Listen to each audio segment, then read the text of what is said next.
This is the Everyday AI Show, the everyday podcast where we simplify AI and bring its power to your fingertips. Listen daily for practical advice to boost your career, business, and everyday life. This was the biggest week of AI developments, well, ever. I mean, we had conferences and groundbreaking announcements from Microsoft, Anthropic, and Google, and that might not even be the biggest news that happened this week. Yeah, let me repeat that. 3 of the 4 biggest companies when it comes to AI had their yearly AI conferences, and that probably isn't even the most impactful news that we got this week. Yes, I've maybe said that once or twice before. Hey, this is the biggest week of AI news ever. Well, at those times it was, but at today's date, this was the biggest week. And it actually wasn't even close. We had so much happen, from Google dropping dozens of AI updates, Anthropic released Claude 4, Microsoft unveiled huge AI Copilot upgrades, and a whole lot more. All right, I'm excited to dive into it. I hope you are too. What's going on, y'all? My name is Jordan Wilson, and welcome to Everyday AI. This is your daily live stream podcast and free daily newsletter, helping everyday business leaders not just keep up with AI, but how we can use this to get ahead and grow our companies and our careers. So what you could do is you could spend hours every day toiling over what is happening in AI and getting worried about what does this mean? Or you can let us do this. So on almost every single Monday, we bring you the AI news that matters. So we cut through all the developments of the week, cut through the BS, cut through the marketing, and tell it to you how it is. Well, this week's a little different because technically it's Tuesday.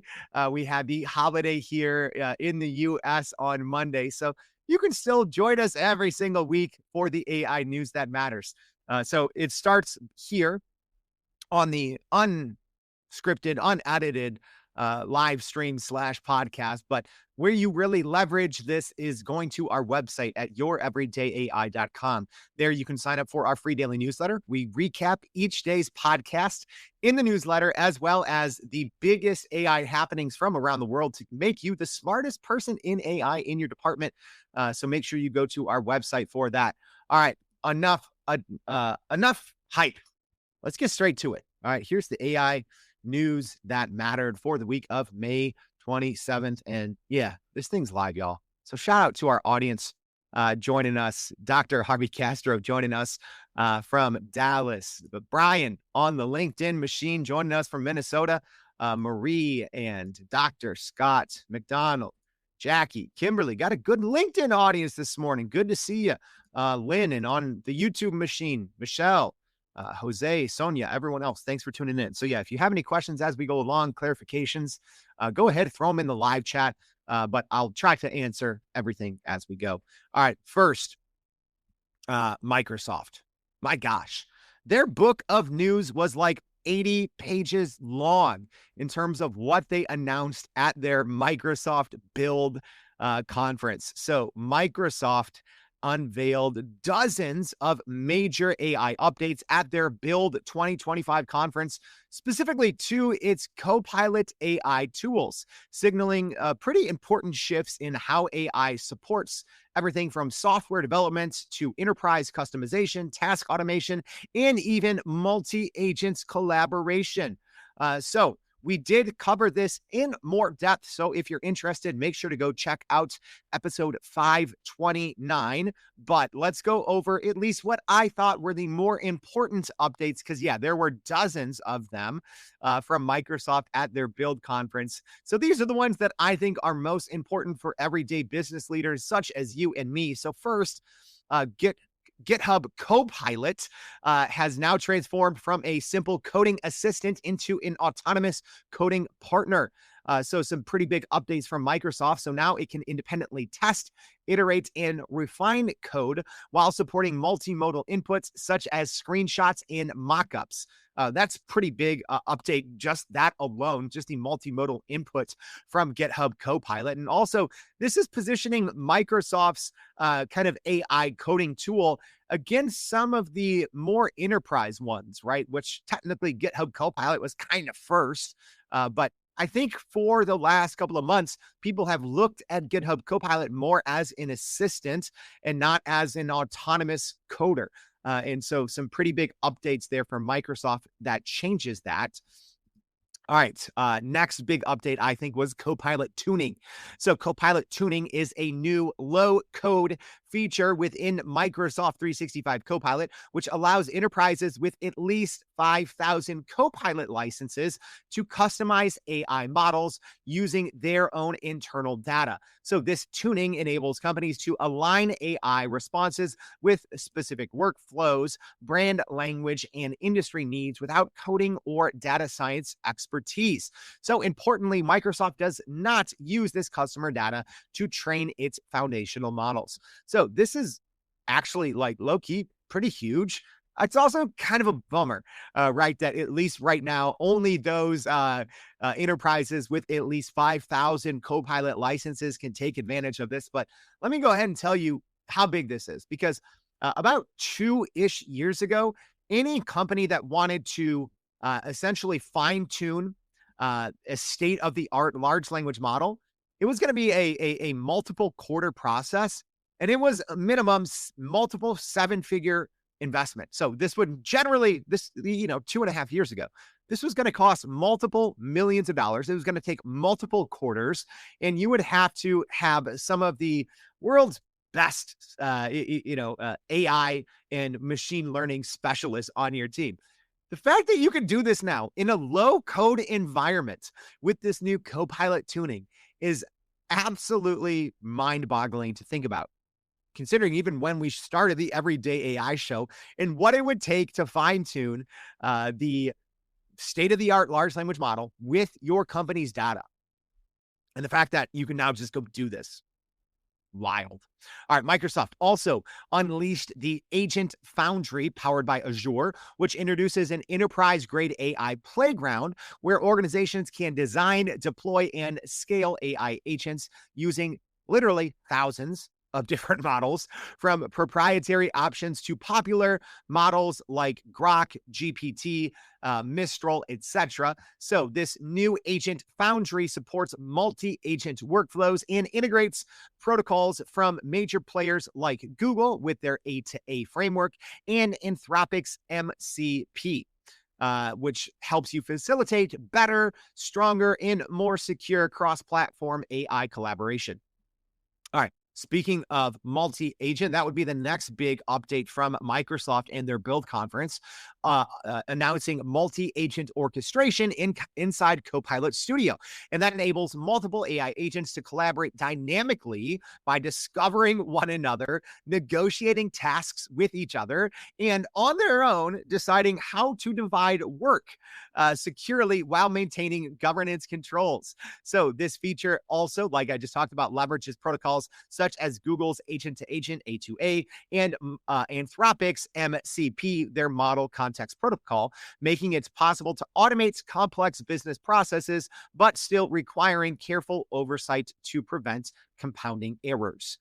So the next one would be computer using agents, and that allows Microsoft's Copilot AI to automate repetitive tasks by simulating human interactions across desktop applications and websites through natural language commands. So this makes it easier to handle mundane work like data entry and invoice processing. So the feature right now is available in limited enterprise preview programs, but also what people don't know is if you have a Copilot Pro subscription, which people don't really talk about, because when you think about Microsoft Copilot, you think, oh, Microsoft 365, right? Like the enterprise version. Well, they actually have a $20 a month version that I don't think a ton of people use. I use it. I actually like it.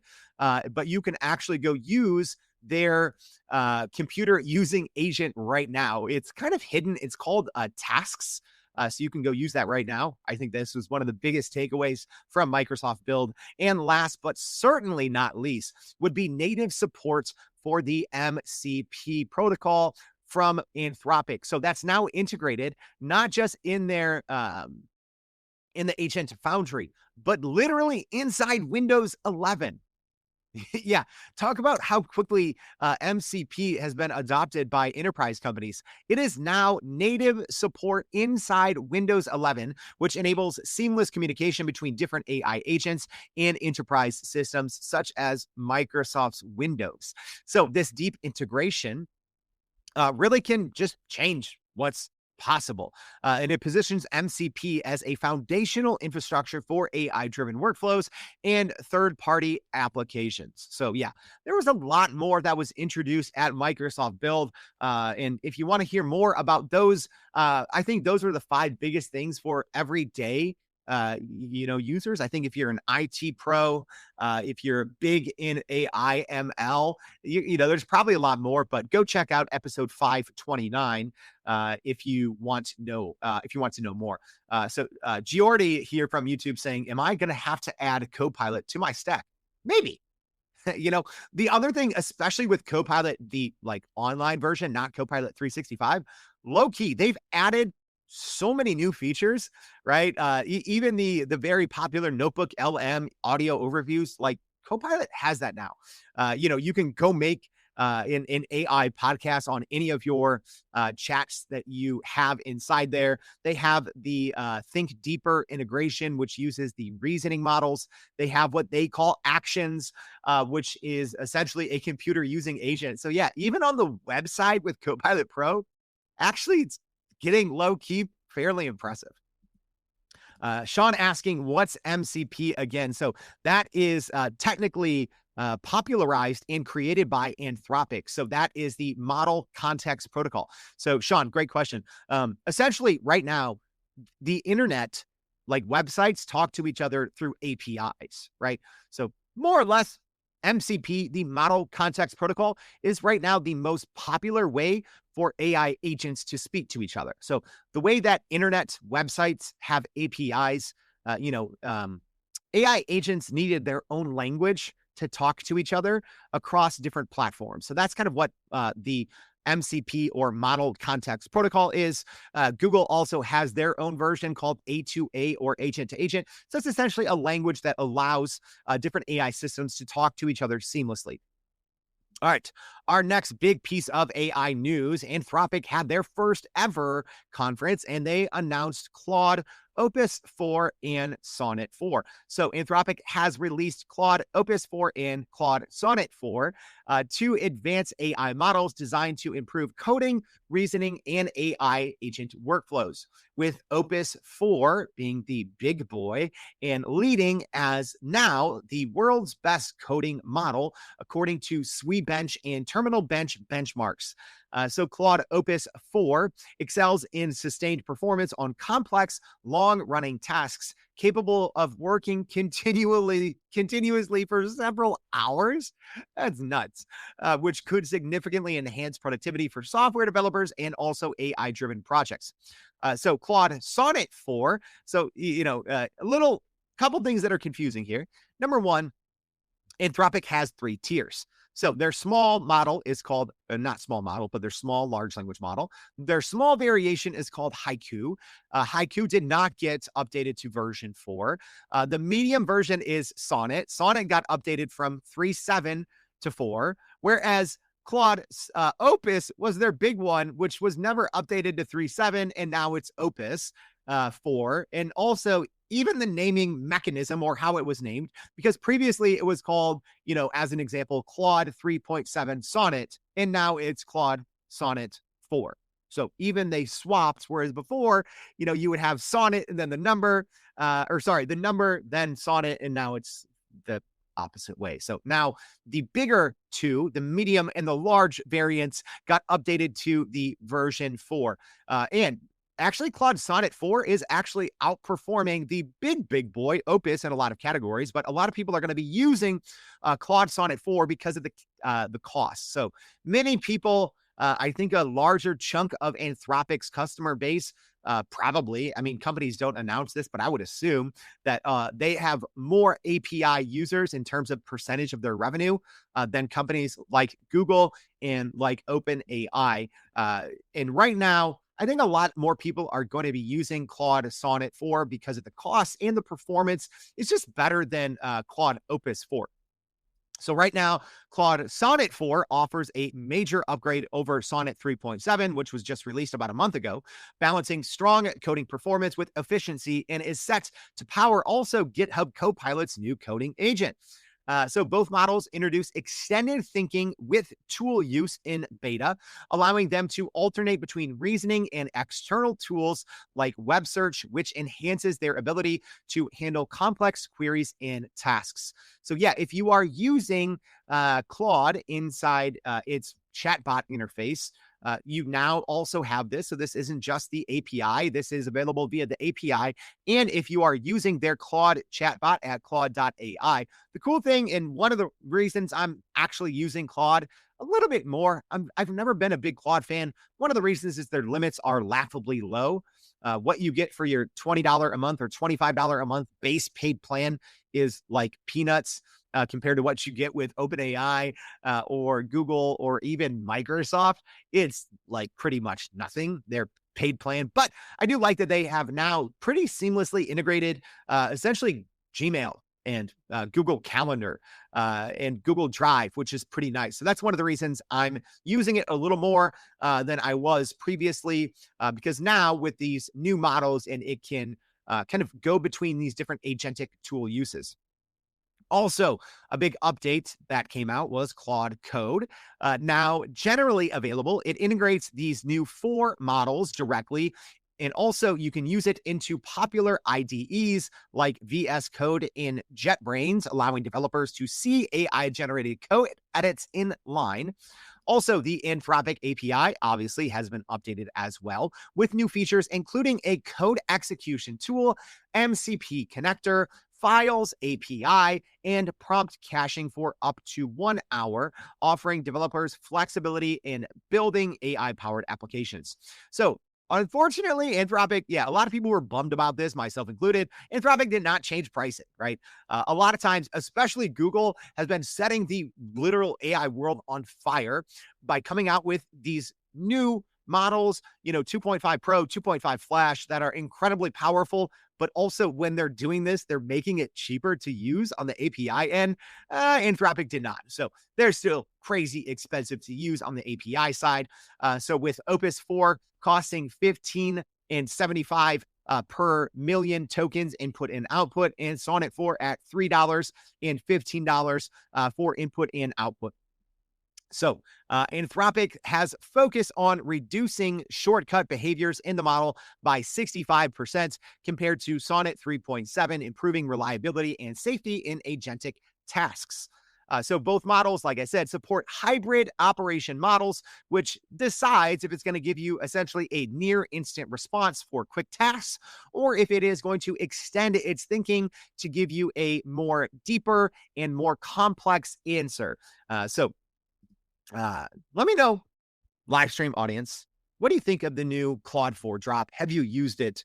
Should we do a show specifically on Claude 4? I mean, last week we had dedicated shows for Google's announcements. We had dedicated shows for Microsoft's announcements. So I don't know. Do you guys want to see a dedicated show, an overview of Claude 4? Let me know in the comments. Just say Claude 4, or maybe we should do one just on MCP on the on Anthropic's model context protocol. 2 different things, right? But if you want those, you can say Claude 4 in the comments or MCP. I'll think about maybe doing a show. I probably should do a show on MCP, considering I know that there's probably decent demand even from non-technical people because the protocol is actually very easy to use and you can use it as an example on Claude Desktop.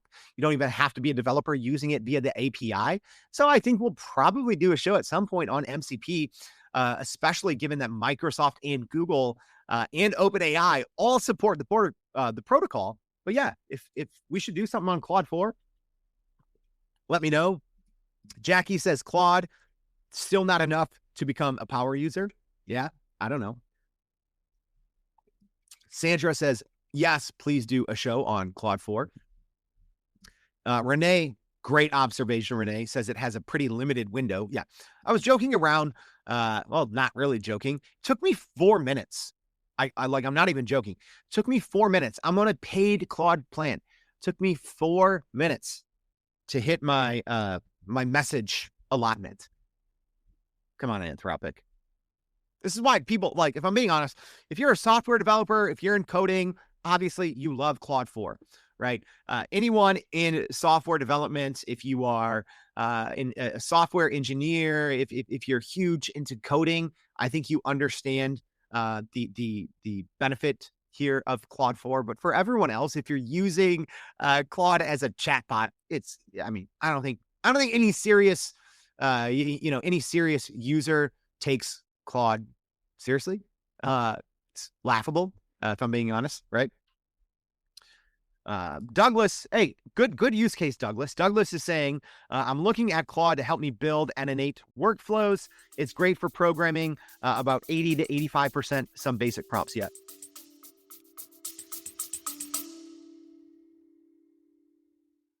Are you still running in circles trying to figure out how to actually grow your business with AI? Maybe your company has been tinkering with large language models for a year or more, but can't really get traction to find ROI on Gen AI. Hey, this is Jordan Wilson, host of this very podcast. Companies like Adobe, Microsoft, and NVIDIA have partnered with us because they trust our expertise in educating the masses around generative AI to get ahead. And some of the most innovative companies in the country hire us to help with their AI strategy and to train hundreds of their employees on how to use Gen AI. So whether you're looking for ChatGPT training for thousands or just need help building your front-end AI strategy, you can partner with us too, just like some of the biggest companies in the world do. Go to youreverydayai.com/partner to get in contact with our team, or you can just click on the partner section of our website. We'll help you stop running in those AI circles and help get your team ahead and build a straight path to ROI on Gen AI. I might also have to do an 8 and 8 show. And I also don't know if that's how you say it, but kind of like a version, an open source version of Zapier. All right. Let's go on to our next piece of AI news, because there's a lot. Speaking of that new model, pretty hot water. Anthropic is already in, as Anthropic is facing some backlash over Claude 4's ratting behavior. Yeah. So Anthropic's new Claude 4 Opus LLM has drawn significant criticism for a controversial behavior where, under certain conditions during testing and with enough access, the model attempts to report users to authority if it detects egregious wrongdoing, a function described as ratting by critics. Yes, literally. So this behavior is not a new feature that you can go in and trigger by using Claude.ai, but is a byproduct of Anthropic's safety training to prevent misuse. However, Claude 4 Opus reportedly engages in it more readily, including actions like contacting the press, messaging regulators, or locking users out of systems if prompted with commands like take initiative. Yes, let me just quickly tell you what the heck happened and why I think this is absolutely bonkers. So Sam Bowman, an Anthropic AI alignment researcher, posted something to social media, posted this exact thing, detailing this behavior on Twitter, and then deleted it. And then in a follow-up tweet, clarified why he deleted the tweet. Yeah, so it kind of, a lot of us dorks are paying attention to this over the long holiday weekend. So Sam clarified on social media that Claude 4 Opus could use command line tools to whistleblow on serious offenses, such as faking pharmaceutical trial data, though he emphasized this occurs only in unusual, highly permissive testive environments, not typical use. Right. So Sam Bowman there saying, hey, this isn't going to happen if you're using Claude.ai or if you're using it in the API. He was saying this only happens in certain testing environments. However, this is extremely troubling that a model would decide on its own, without telling you, to use backdoor channels and to contact the press, to contact regulators, and to shut you out of your own system if it determines on its own accord that you are doing something it finds egregious, right? It's essentially going to rat you out. So again, Sam Bowman clarified this is not your everyday users, right? So if you're using Anthropic's API, according to the company at least, it's not. This isn't going to happen. If you're using the Claude.ai chatbot, this isn't going to happen, right? This is more in testing environments where Anthropic was giving its new Opus 4 access to certain tools that it would not normally have access to in normal environments. Still, this is bonkers. So the model's tendency to autonomously intervene raises serious concerns among developers and users about privacy, data security, and the definition of what constitutes egregiously immoral behavior, especially for businesses relying on AI for sensitive tasks. So critics argue that this whistleblower function could lead to false accusations and unwanted surveillance, with some calling it illegal or a threat to user trust and adoption of AI tools, while others question the practicality and market impact of embedding such aggressive safety measures. So Anthropic's public system cards warns users to exercise caution with high agency instructions that might trigger these extreme responses, but the company has yet to fully quell fears about the implications for enterprise and individual users. The whole fact, and I responded to Sam's tweet, the fact that he deleted this prior tweet and then just kind of swept it under the rug is mind-boggling to me, right? This is like PR/crisis communication number one. I don't care if it's individuals putting something out, if it's a company putting something out. You have to be prepared for whatever backlash may ensue, right?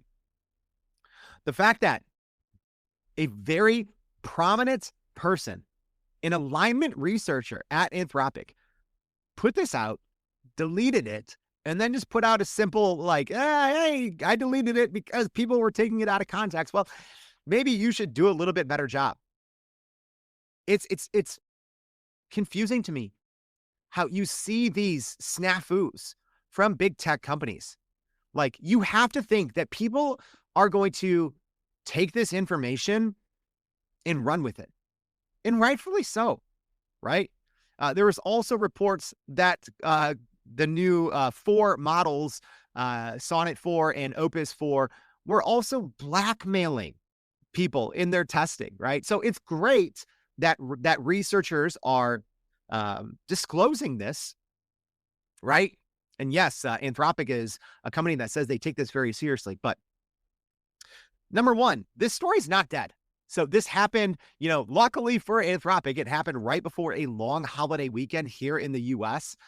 I do assume that media is going to pick up on this story still, and this thing is going to continue to blow up, and it's going to look very bad for Anthropic. The fact that Anthropic has not issued something publicly means that I cannot take Anthropic seriously as a safety first AI lab.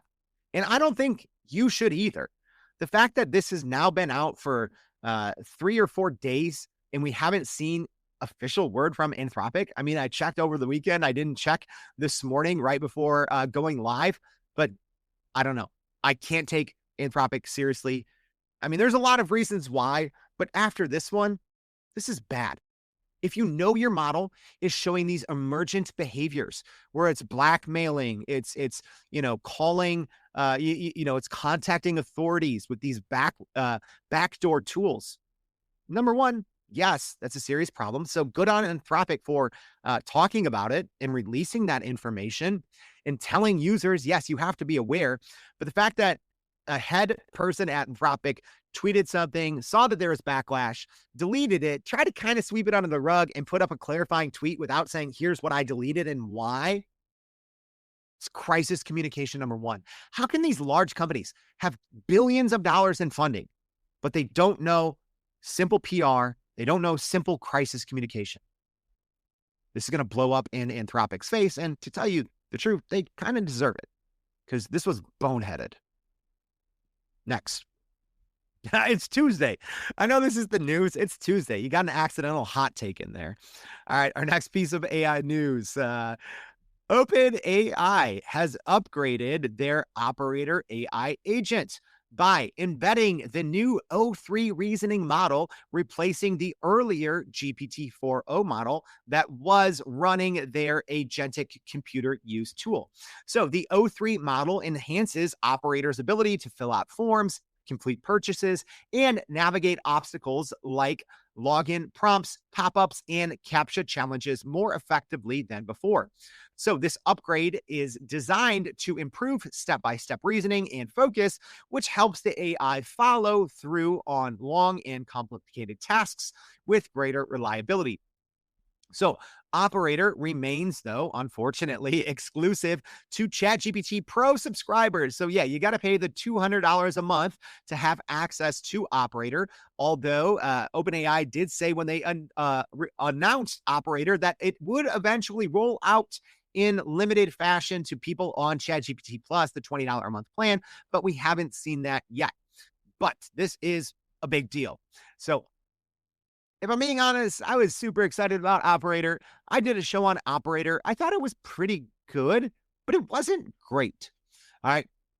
And obviously, the last week of AI updates have been bonkers, so I've been a little bit busy. But I did use Operator a little bit over the weekend with the new O3 model, and I was running it side by side against Google's new version, which I'm going to talk about here in a second with their Project Mariner computer using agent.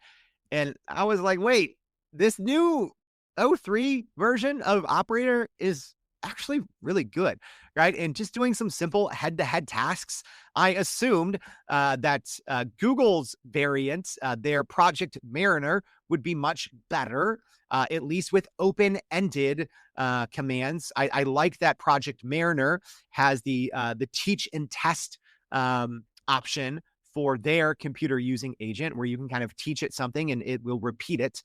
But pretty big news that was kind of under the radar from OpenAI. So the move to the O3 model signals a significant push by OpenAI to refine AI agents that can act autonomously on the web, though those similar services exist, such as Convergence AI, which was acquired by Salesforce, Hugging Face's Hugging Agent, Opera's browser operator. We have Perplexity's Comet that will do some similar autonomous computer use. So yeah, there's a lot of players in the space now here. So good on OpenAI for updating this, because if one thing that I think frustrates me a little bit about OpenAI is they'll come out with some groundbreaking technology, and then they might not update it for like 3 to 6 to 9 months. Like, as an example, GPTs have not really been updated very much at all in the past year, really, right? There are rumors that GPTs will get access to use the O3 model, which would be great. But for the most part, sometimes OpenAI just releases a new feature and it's more just super small under the hood updates to it. So this one is actually big, right? Because you are going from a transformer non-reasoning model in GPT-4o that is powering a computer using agent to now a reasoning model in O3 Pro. So pretty big update. And I probably will be doing some future shows here on both Project Mariner from Google, which is only available, unfortunately, on their Ultra plan. So I might be doing kind of like a head-to-head on Mariner and Operator. I might do dedicated shows for Mariner and Operator because I think specifically now that these are being run by reasoning models, they're really, really good, much better than specifically for OpenAI, much better than it was a couple of weeks ago. So let me know what you guys think. Should we also do a Project Mariner or Operator update? All right, our next piece of AI news. And this, y'all, even with everything, we haven't even gotten to Google yet, even with everything from Microsoft's Build conference, even everything, the Claude for Opus, Claude for Sonnet from Anthropic, everything Google announced, the biggest news of the week might be this. The new partnership, which was not a secret, but it's finally official. The new partnership or the acquisition that OpenAI has acquired John Ives' AI hardware startup called IO for $6.5 billion. Yeah. We've seen reporting now for like 9 months that OpenAI CEO Sam Altman and famed Apple designer Jony Ive were working on a project together, an AI hardware startup. We didn't know any details. We know a couple more details now, but the big detail is, well, it's not a separate company. OpenAI has actually required this hardware startup called IO. So funny enough, right? I don't know if that was some intentional trolling, maybe not, that OpenAI kind of announced this right in the middle of Google's IO conference, that they've acquired Jony Ive's AI hardware startup IO for $6.5 billion. So CEO Sam Altman of OpenAI projects that this acquisition could increase OpenAI's valuation by $1 trillion with a T. $1 trillion, and envisions a family of devices emerging from this partnership. So we don't know a lot on what this device is. They even released a 9-minute, partnership video that did absolutely nothing, right? It announced nothing. It was essentially the two of them, chatting about their relationship and, AI hardware. But the first device, according to reports, is expected to launch by late 2026, and it will be a pocket-sized, fully context-aware, and notably screen-free AI hardware device, positioning itself as a quote-unquote third core device to complement, as an example, something like a MacBook Pro and an iPhone. So according to reports, kind of the vision of this is when people are out and about, whether you're going to work, working from home, etc., that you usually will now have 3 devices on you, essentially a computer or a laptop, a phone, and now this device, whatever this device is going to be. So there are some cool, slick renderings and mock-ups that people made, right? That it looked like this was kind of a potentially a circular device that you kind of slide in your pocket. It's probably going to have a couple of cameras. It's probably going to have, obviously, some good microphones. But the thing that I was taking away from this initial reporting was this concept of being context aware. And if you're wondering, what the heck does that mean? Well, I think what's happening here is SSO, right? So what does that mean? So SSO, if you're familiar, if you ever sign into a service using, as an example, your Google credentials, your Facebook credentials. So SSO is single sign-on, right? So what you've started to see a little bit over the last few months is OpenAI has started to release a single sign-on option. So if you are using certain services now, at times, if they integrate with OpenAI or ChatGPT, you can sign on to a third-party service with your OpenAI credentials. So I do see this becoming the norm over the next year. And one of the reasons is now, well, that brings in more context for a hardware device like this that you would always have on person. Because is it helpful for a device like that you might wear in your pocket to have access to your ChatGPT account? Sure. But what if you, in the future, in a year or so, are logging into dozens or hundreds of different services with SSO? Like, as an example, what happens if you're logging into your Netflix with your OpenAI credentials, or your Amazon account with your OpenAI credentials, or, certain online shopping, certain email providers, right? If they support it in the future, your social media, right? So that's what I see is the big long-term play here, and why something like this might make sense. Otherwise, it's just like, okay, I have a useless extra device in my pocket. And I'm someone, I love being screen-free. So this is something I would absolutely love. If you know me personally, I suck at text messages. I suck at emails. Like, I'm in front of a screen so much, but one thing I love doing is I love interacting with AI just through my voice, right? So I don't have to be staring at a screen. I can just be talking to an AI. So presumably, right, this screen-free device would probably have a camera, would probably have some microphones, and you could probably talk to it. But the bigger news here is OpenAI plans to ship this device faster than any company has ever shipped a piece of hardware, with reportedly they're eyeing 100 million devices that they'd like to ship out, and this is a family. So the device, according to reports, will not be eyewear. All right. So as Google and Meta are going hard in the paint on, AI connected eyewear in glasses. So that's not it. And this is because Altman and Ive have ruled out glasses and also body worn gadgets, with Jony Ive criticizing similar concepts like the humane AI pin, right?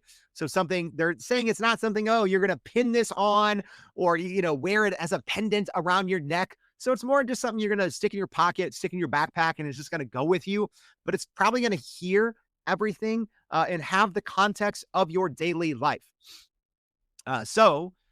This development has been kept under tight wraps to prevent competitors from copying the design before its official launch.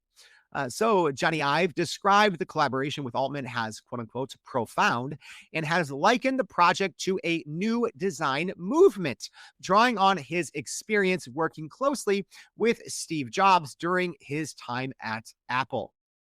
So what do you guys think? What do you guys think? Is this something, would you buy a third-party OpenAI device that didn't have a screen? It's not a wearable, right? Like, are you actually going to lug around a third device, right? Because me, especially, anywhere I go, even if I'm going to my mother-in-law's house for the afternoon, I'm taking my laptop and my phone, always, right? Am I going to take along a third device? Maybe. Right. And sometimes I bring along my Meta Ray-Bans as well. Am I going to lug around a third device everywhere? Maybe. Dr. Scott saying it's going to be called the Pocket Agent. Love Fred's comment here, saying, will they call it a Palm Pilot? So that's a good one. That's a good one. Maria's asking, is it me, or is the $6 billion a real buzz dollar amount with AI companies acquiring other companies, borrowing $6 billion from other investors? Yeah, that's a huge amount, right? A $6 billion acquisition for a company that no one really knew existed. They don't have a product or service yet, but it is one of the most famous hardware designers in the history of humanity. A lot of people have been criticizing and being like, yo, this was overpriced. I don't think so. All right. Let's get to our last couple pieces of AI news in the biggest week in AI, literally ever. So Google also had the conference, saving the biggest announcements for last, although I do think that I/O hardware will ultimately be the most consequential. But the I/O event from Google was a straight up banger. Google literally released more than 100 and they had a blog post that went over all 100 updates. I'll make sure to link that in today's newsletter. So make sure you go sign up for that at youreverydayai.com. So Google's I/O 2025 event revealed some key AI updates that are poised to reshape business workflows, customer engagement, and AI accessibility. So we actually covered this in two different, because there are so many big AI updates from Google I/O. We covered it in two different episodes last week. So part 1 and part 2. Part 1 was episode 530. Part 2 was episode 531. And we essentially picked out 15 of the biggest 100 announcements and went over those in pretty great detail, I would say. But let me just go over a couple of the biggest ones from the Google I/O conference. So the upgraded AI mode in Google Search now offers advanced AI-generated answers with enhanced graphics and interactive shopping tools, such as virtual try-ons, which is awesome, using personal photos. So this feature aims to provide users a more engaging, personalized search experience directly within the Google ecosystem. Then you have updates to Gemini Live, which is actually now powered by Project Astra. And this delivers a real-time AI assistant capable of visually understanding surroundings through device cameras. So I played a 2-minute video of this, and this is, the example that it could identify parts in a bike shop, access and analyze emails for relevant information, and autonomously contact suppliers. So I played Google's demo that did exactly that. All right. Also, there were, some small updates to their flagship Gemini 2.5 models, including the new Flash variant of Gemini 2.5, which instantly rose to become the world's second most powerful large language model, only behind Gemini 2.5 Pro. And I talked about this a little bit last week. So Gemini 2.5 Flash is essentially the small version of Gemini 2.5 Pro. And on LM Arena, which users blindly vote for the best outputs, right? You put in any prompt input, you get 2 results, you vote for the better result across dozens of flagship models. The fact that Gemini 2.5 Flash, which is a mini version of a model, is the second most powerful model in the world is nuts. Because I think the highest a mini model has ever been is like number 8 or something like that. So that is pretty telling just how good these Gemini 2.5 models are. There's also the new Think Deep feature inside Gemini 2.5 Pro, which has not been rolled out yet. And unfortunately, some of these features are only going to be available initially. It's Deep Think, not Think Deep. All these companies are, I get confused because Microsoft has Think Deeper. So Google's version will be called Deep Think, which essentially just allows you to use more compute, more reasoning, more logic in Gemini 2.5 Pro, not released yet. And unfortunately, a lot of these are only going to be available on the new Gemini AI Ultra subscription tier, which is $250 a month. So we also now have the world's most expensive kind of consumer AI subscription tier, surpassing the $200 a month ChatGPT Pro plan. So they did also, Google introduced that AI Ultra subscription.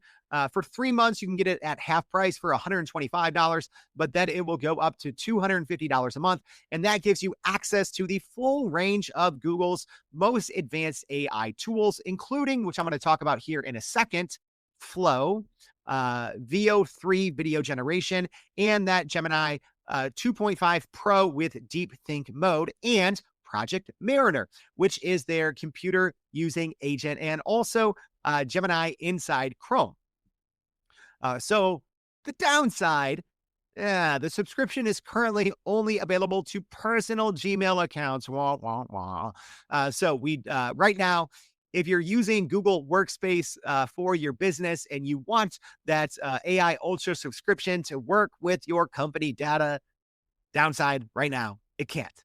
All right. I'm bugging my friends at Google to get more answers and to be like, okay, when is this actually going to be available for Workspace accounts? Because right now it's not. So even for me, yes, I subscribe to this literally instantly, but I'm having to use my personal Gmail, which stinks. So now I'm having to go through the process to forward all my email from my work accounts over to my personal Gmail. I'm going to have to copy all of my Google Drive contents over, which is a huge pain in the butt. Right. So I'm sure there's reasons why Google isn't rolling this out to Google Workspace users, but it stinks. Also, Project Mariner is Google's new autonomous AI agent designed to complete online tasks independently. So similar to OpenAI's operator, which we talked about, just got upgraded to the O3 model. Project Mariner, couple unique things. It supports multitasking up to 10 simultaneously activities.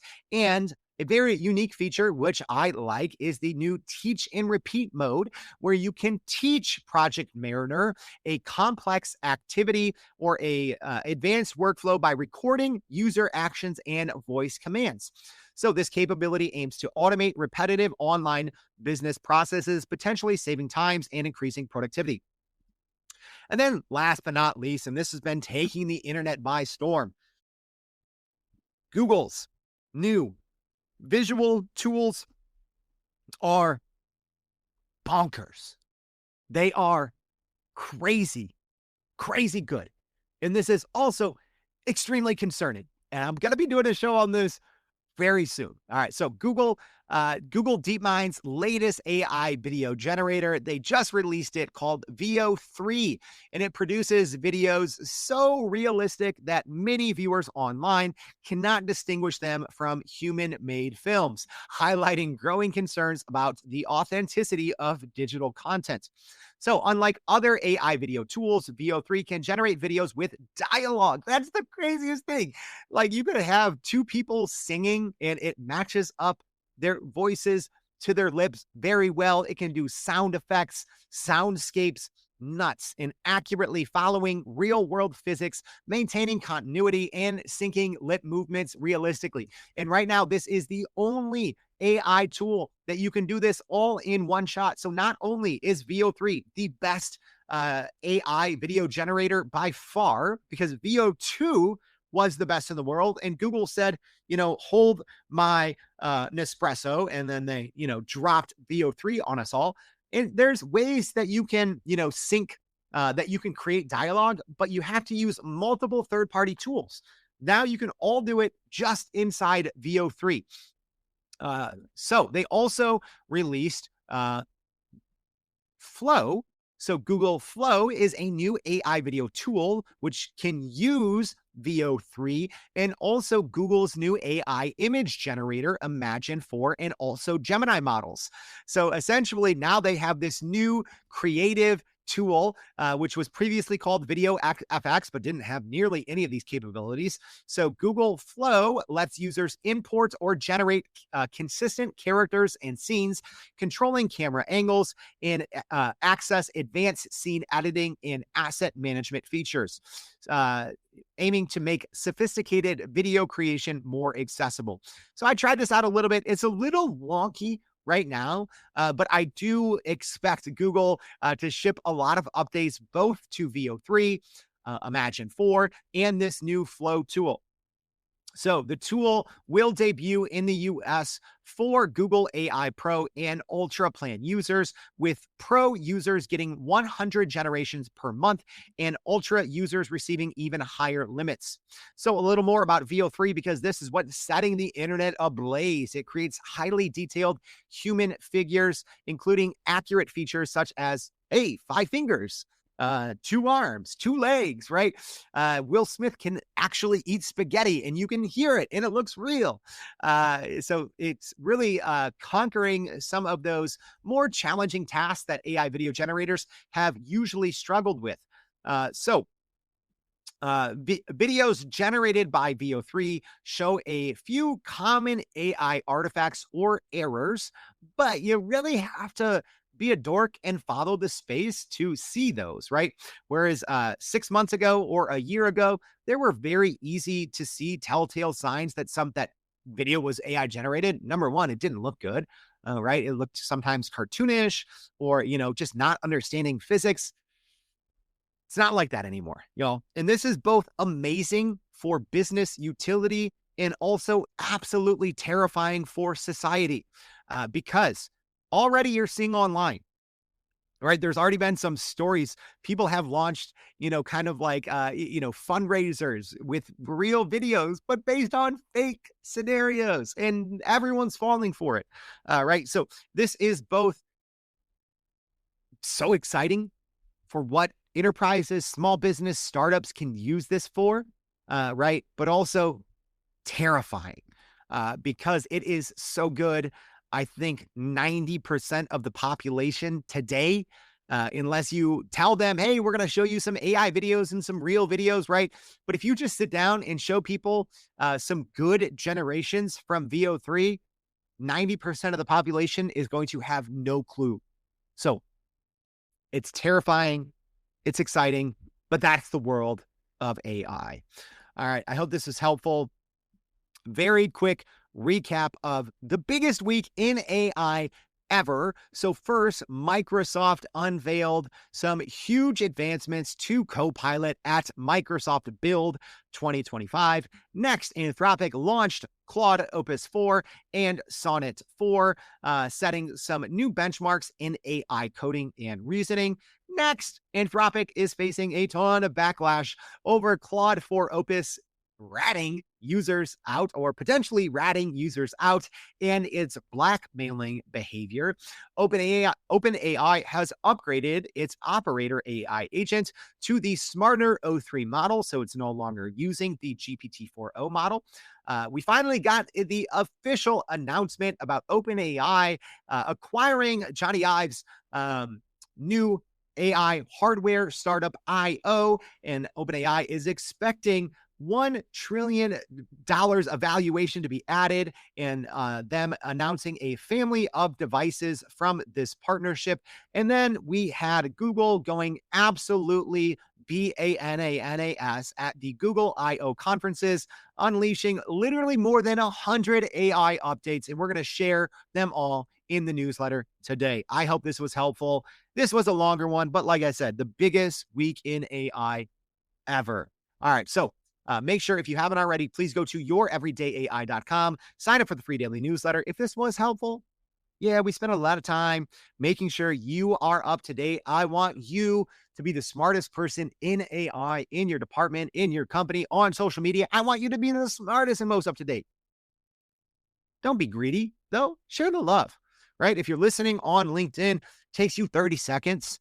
Just click that repost button. If you're listening on Twitter, I'd really appreciate that. Share this with a friend, share this with a colleague, share this with a neighbor, share this with a friend's colleague's neighbor, share this with your babysitter, share this with your whoever, because we all need to learn and understand generative AI, right? It's no longer an option like it maybe was 2 years ago. We all have to use this technology to succeed and thrive in 2025 and beyond. Thank you for tuning in. I hope to see you back tomorrow and every day for more Everyday AI. Thanks, y'all. And that's a wrap for today's edition of Everyday AI. Thanks for joining us. If you enjoyed this episode, please subscribe and leave us a rating. It helps keep us going. For a little more AI magic, visit youreverydayai.com and sign up to our daily newsletter so you don't get left behind. Go break some barriers, and we'll see you next time.